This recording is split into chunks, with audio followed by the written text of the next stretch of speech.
कि तुम सुंदर सुंदर फूल कली, बताओ इतनी सुंदर तुम, जो व्यभिचारी व्यक्ति थे कहा इतनी सुंदर तुम हो, और इतने पति तुम्हारा इतना बूढ़ा, इतना रोग से ग्रसित है, कहा देख के इनके साथ विवाह किया, कोई दूसरे के साथ विवाह के लेते। भवानी बिचारी नीचे एक नजर कर लिया, सोचा कि देखो यह बाकी रहा, आज भोलेनाथ के साथ हमका यह बाकी रहा, कुछ अपशब्द भी सुना। बहुत से लोग कहा जिनके कथरिया नहीं, और हमारे साथ चलो हमारे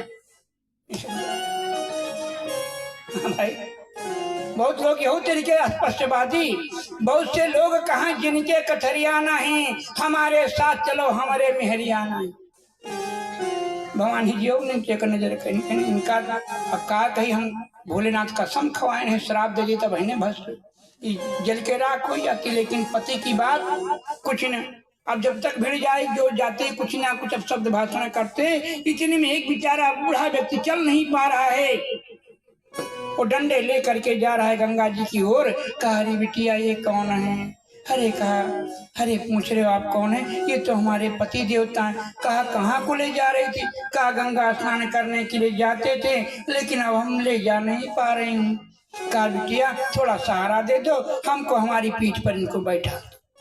देखो बूढ़ा बेचारा झुक गया, और झुक गया बूढ़ा, और बूढ़ा जब झुक गया तो झुकने के बाद भवानी जी ने सहारा दिया भोलेनाथ की पीठ पर, सवार हो गए, पीछे से मक्खियां उड़ाती हुई चल दिया। जब बूढ़ा ले गया गंगा जी के किनारे पर तो कहा बिटिया तुम एक बात करो, ये हमारी पोटली जो है, यानी जो हमारे वस्त्र हैं, इनको देख रखो और हम लाओ इनको स्नान करा दो। अब तुम स्त्री हो, मत कराओ, हम ही करा दें, सेवा करनी चाहिए।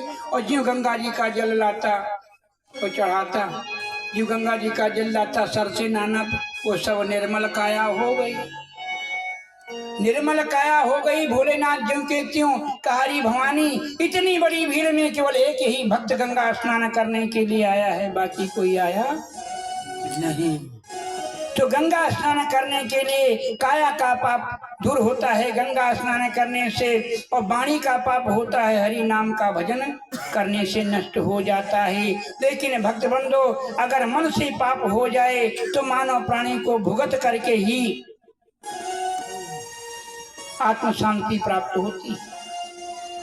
सूत जी ने कहा कि ऐ ऋषि जनों, जिन्होंने वाणी का पाप किया उन्होंने भुगता, अपने शरीर को नष्ट कर दिया। ऋषियों ने पूछा महाराज जी किसने वाणी का पाप किया? सूत जी ने कहा सुनो, आप लोगों ने सुना होगा कि जब जो है कि विवाह हुआ, और विवाह होने के बाद चित्रांगद